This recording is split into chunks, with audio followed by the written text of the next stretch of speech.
इस वक्त छत्तीसगढ़ से खबर आ रही है। छत्तीसगढ़ की बात करें तो बीजेपी के प्रदेश अध्यक्ष पीछे चल रहे हैं।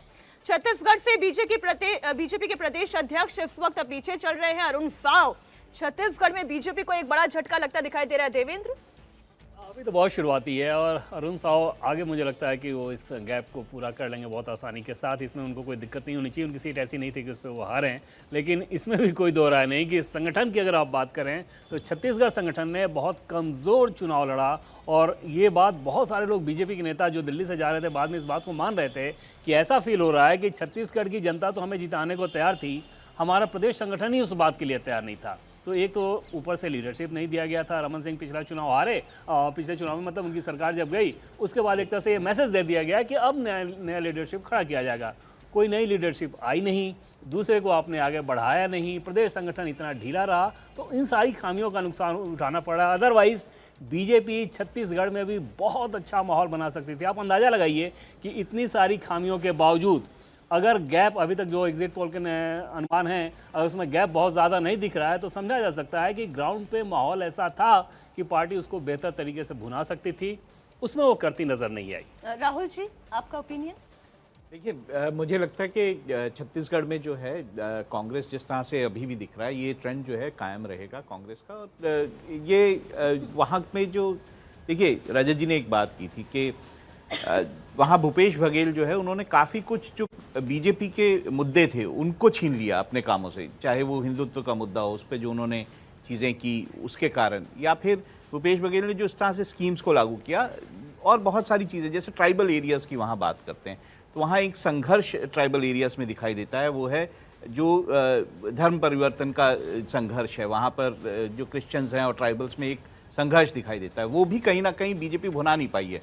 तो ये कारण रहे हैं कि वहाँ पे ऐसा लगता है कि जो कांग्रेस है वो कंफर्टेबली जीतेगी।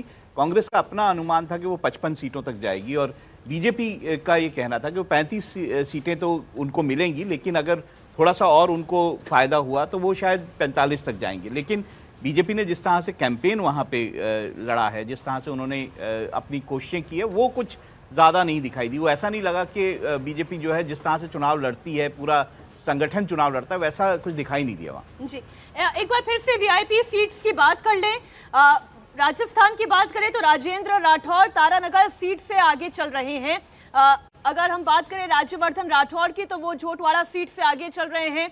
अगर हम रायपुर की बात करें तो रायपुर की सभी सीटों पर, यानी हम शहर की सीटों की बात कर रहे हैं, सभी सीटों पर इस वक्त बीजेपी आगे चल रही है। एक बार फिर से मैं आपको राजस्थान लेकर आती हूँ। राजस्थान की सरदारपुरा सीट, रजत जी, ये बड़ी वीवीआईपी सीट है, अशोक गहलोत की सीट है। पिछले 25 साल से अशोक गहलोत जीत रहे हैं। वो जिस जाति के हैं, माली जाति के, सरदारपुरा सीट पर वो जाति के लोग ज़्यादा नहीं है, लेकिन उनका अपना दबदबा इतना अच्छा है। इस सीट पे अगर जातिगत समीकरण देखें तो राजपूत और जाट ऐसे वोटर्स की संख्या काफ़ी है, लेकिन अशोक गहलोत का अपनी कॉन्स्टिट्यूंसी के हर वर्ग के वोटर्स पर अधिकार है, आधिपत्य है और वो बड़े आराम से इस सीट को जीतेंगे, कोई शक नहीं होना चाहिए। खीवसर से आरएलपी के नेता हनुमान बेनीवाल ये आगे चल रहे हैं। झालरापाटन की अगर हम बात करें, नाथद्वारा की बात करें, झालरापाटन से वसुंधरा राजे, नाथद्वारा से सीपी जोशी आगे चल रहे हैं। कोटा उत्तर से कांग्रेस के नेता शांति धारीवाल आगे चल रहे हैं। केकड़ी से कांग्रेस के नेता रघु शर्मा इस वक्त आगे हैं। खीवसर से जैसा कि हमने कहा कि आरएलपी नेता हनुमान बेनीवाल आगे चल रहे हैं। हमारे साथ बीजेपी के मेहमान मनोज जी जुड़े हुए हैं। हम ये देखें, राजस्थान में मुकाबला जैसा आप प्रोजेक्ट कर रहे हैं सर, वैसा दिखाई नहीं दे रहा है। जो शुरुआती रुझान ही हम इसे भले कहें, लेकिन ये रुझान भी बताते हैं कि ये मुकाबला बड़ा कड़ा है।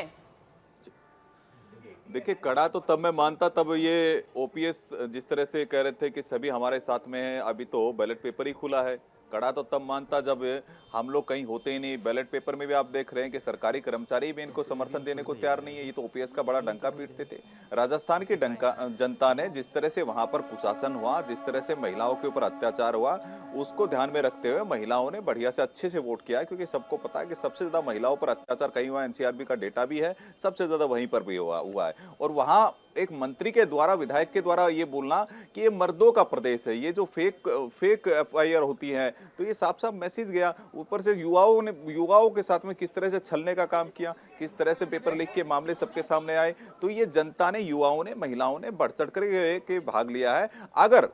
अगर इसी के अंदर, अगर इस जब बैलेट पेपर खुले तो अगर हमारी संख्या इसी समय शुरुआती रुझानों में यहाँ पर 20-25 होती तो मैं मानता कि बहुत बड़ा फेरबदल हो गया है। लेकिन साफ साफ है, ईवीएम खुलेंगे तो सबके सामने आ जाएगा, दूध का दूध पानी का पानी। भारतीय जनता पार्टी दूध पानी का पानी। कमलनाथ जी क्या बोल रहे हैं सर, एक बार सुन लेते हैं। ये आप लोग क्या करिएगा? कोई उलझान मैंने देखे नहीं। मुझे मध्य प्रदेश के मतदाताओं पर पूरा विश्वास है कि वह अपना भविष्य सुरक्षित रखेंगे। ये सब 10:30-11 बजे सर कितनी सीटों से इस बार लग रहा ये है? सब सीट वीट तो आप मत गिनिए, पर हम बड़े आराम से। सर बीजेपी के बड़े लीडर्स मध्य प्रदेश आ गए हैं। वो आ गए हैं, बड़े लीडर्स का तो वोट चलता नहीं भाई, वोट तो पब्लिक का चलता है। सर सरकार बन रही है। आप लोग क्या करिएगा? भूपेश बघेल अपनी सीट पर पीछे हो गए। भूपेश बघेल इस वक्त अपनी सीट पर ट्रेल कर रहे हैं। ये इस वक्त की बड़ी खबर छत्तीसगढ़ से हमको मिल रही है। कवर्धा से चुनाव लड़ते हैं भूपेश बघेल और अपनी सीट पर इस वक्त ट्रेल कर रहे हैं। छत्तीसगढ़ से बड़ी खबर है, मुख्यमंत्री भूपेश बघेल अपनी सीट से पोस्टल बैलेट्स की गिनती में इस वक्त पीछे चलते हुए दिखाई दे रहे हैं। ये अपने आप में चौंकाने वाली खबर होगी। कवर्धा से पीछे चलना भूपेश बघेल का। ये जो पाटन छत्तीसगढ़ की जो सीट है भूपेश बघेल पाटन की सीट से, हाँ, जी सर। तो ये उनका चुनाव क्षेत्र, मुझे नहीं लगता उनको कोई परेशानी होगी जीतने में। 93 से लेकर 2018 तक 5 बार इस सीट को जीत चुके हैं।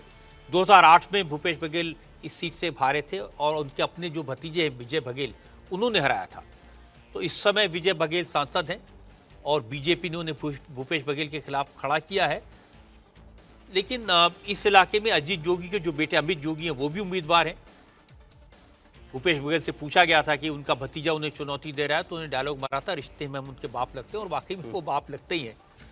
फिलहाल हो सकता है कि पोस्टल बैलेट में भूपेश बघेल पीछे हो और बहुत शुरुआती रुझान है, लेकिन मुझे लगता है भूपेश बघेल के लिए सीट जीतना कोई मुश्किल काम नहीं। देवेंद्र, चाचा भतीजे की लड़ाई बताई गई थी। कोशिश ये थी कि भूपेश बघेल को उनके क्षेत्र में घेरा जाए, क्योंकि आप छत्तीसगढ़ कांग्रेस में देखें तो राष्ट्रीय राजनीति का कोई भी नेता ऐसा नहीं था जो कि कांग्रेस में छत्तीसगढ़ में प्रभाव डाल सके। भूपेश बघेल एकमात्र उनके पोस्टर बॉय थे और इस लिहाज से बीजेपी की यह रणनीति थी कि उनकी सीट को टफ कर दिया जाए ताकि वो बाहर ज़्यादा प्रचार ना कर पाएँ। हालांकि उसमें कोई बहुत ज़्यादा सफलता हाथ लगते नजर नहीं आ रही, जैसा कि रजत जी ने बताया, क्योंकि आसान जीत हो सकती है। दूसरी चीज, राजस्थान से अशोक गहलोत 365 सीटों से 365 वोटों से आगे हैं अभी। देखिए, इस वक्त केसीआर को लेकर के भी ये खबर आ रही है तेलंगाना से। केसीआर मुख्यमंत्री वो पीछे चल रहे हैं अपनी सीट से। इस वक्त केसीआर ने 2 सीटों पर इस वक्त चुनाव लड़ा था और दोनों भी उनकी घेराबंदी बीजेपी और कांग्रेस ने की थी। इस वक्त वो अपनी सीट पर, कामारेड्डी की सीट से केसीआर पीछे चल रहे हैं। राघवन जी बिल्कुल सर, डायरेक्ट चैलेंज था रेवंत रेड्डी का। रेवंत रेड्डी कामारेड्डी से आगे चल रहे हैं, केसीआर गजवेल से फिलहाल आगे चल रहे हैं। देखिए, 2 सीट चुनने के पीछे की बहुत बड़ी वजह यही रही कि गजवेल में पिछली बार 2018 के चुनाव में उनके पक्ष में हवा होने के बावजूद वहां पर वो ट्रेल कर रहे थे। इटाला राजेंद्र जो वहां पे नेता हैं, उन्होंने बीआरएस की मदद की थी। 30-35 हज़ार मुदिराज कम्युनिटी के वोट हैं, उसकी मदद से वो गजवेल 2018 में जीत पाए थे। इस बार इंटरेस्टिंग ये है कि गजवेल में उनके खिलाफ इटाला राजेंद्र को बीजेपी ने खड़ा किया है। कामारेड्डी में रेवंत रेड्डी उन्हें चैलेंज कर रहे हैं और यहाँ पर अभी रेवंत रेड्डी आगे नजर आ रहे हैं। गजवेल में वेलम्मा कम्युनिटी, जिस कम्युनिटी से सौरभ वो बिलोंग करते हैं, वहां पर उनकी जो पॉपुलेशन है वो 5% से भी कम है। हालांकि 2 बार वो वहां से जीते हैं, लेकिन इस बार गजवेल और कामारेड्डी दोनों में ही बहुत बड़े चैलेंज का सामना केसीआर कर रहे हैं। और अगर आप चारों राज्यों की टैली पर नजर मारेंगे तो एक ट्रेंड जो है वो आपको साफ दिखाई देगा। राजस्थान में बिल्कुल कांटे की टक्कर है, 81 पर भाजपा, 85 पर कांग्रेस पार्टी आगे चलते हुए कांग्रेस आगे चल रही है। मध्य प्रदेश में एक बढ़त बनाकर भारतीय जनता पार्टी शुरुआत से दिखी और अभी भी वो बढ़त कायम है। अब 106 सीटों पर आगे चल रही है बीजेपी, 92 सीटों पर कांग्रेस पार्टी आगे चल रही है। लेकिन छत्तीसगढ़ में जैसा कि अनुमान लगाया जा रहा था, कांग्रेस पार्टी आगे रहेगी, ऐसा ट्रेंड्स में दिखाई दे रहा है। 48 सीटों पर कांग्रेस पार्टी आगे है, 27 सीटों पर बीजेपी आगे चल रही है, इस वक्त कांग्रेस पार्टी से पीछे दिखाई दे रही है। और तेलंगाना का भी जो रुझान है बिल्कुल स्पष्ट दिखाई दे रहा है कांग्रेस पार्टी के पक्ष में। 50 पर कांग्रेस पार्टी आगे, 30 पर बीआरएस आगे चल रही है, केवल 3 सीटों पर बीजेपी आगे चलती दिखाई दे रही है और ओवैसी की पार्टी 4 सीटों के ऊपर लीड लेती हुई दिखाई दे रही है।